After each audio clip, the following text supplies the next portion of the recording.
through the agencies of the government, they are being rapidly brought from their state of comparative savagery and barbarism to one of civilization. Nothing made any sense at all. You know, I wasn't home. I didn't know anything about school. Nobody ever told me anything about school. I didn't even know what the education was.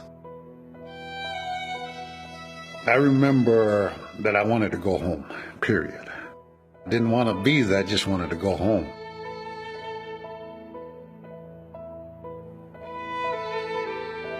And we all have to strip down naked, and then they put the DDT on us.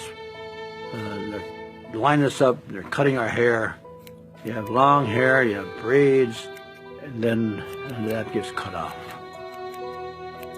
And I would say within a matter of an hour and a half, we're standing there, all looking alike.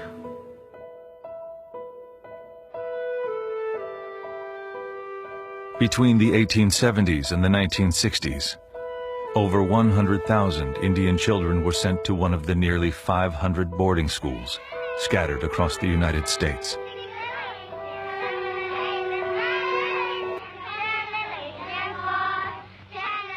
You couldn't sing any native songs or tribal songs. They just started using English. You could not use any other language. And we'd whisper it. Pass the bequajiga, pass the bread over. It's like I had to be two people. I had to be Nawakamig, and I had to be Dennis Banks. Nawakamig is my real name, my Ojibwe name. Dennis Banks had to be very protective of Nawakamig. And so I learned who the presidents were, and I learned the math, I learned the social studies, I learned the English, and Nawakamig was still there.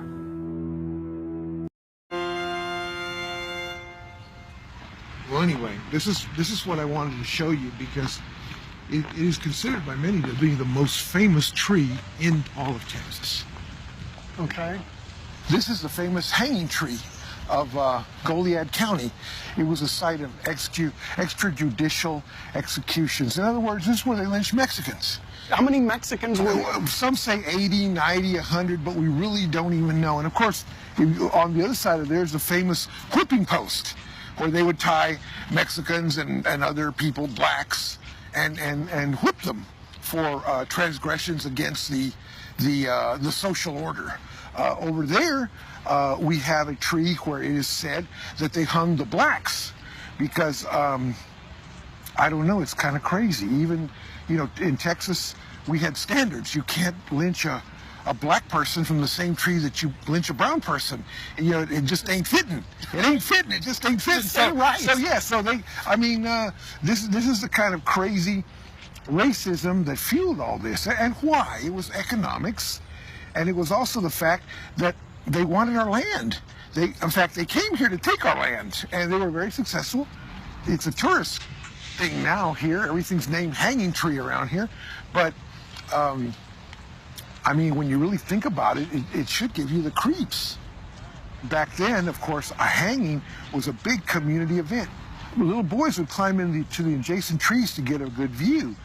People would bring picnic baskets. They would make a day out of it. It was like a big jovial affair. Of course, this is for the white people. The black people and Mexicans weren't going to come to this because, you know, they were, the object of it was to instill terror in their lives.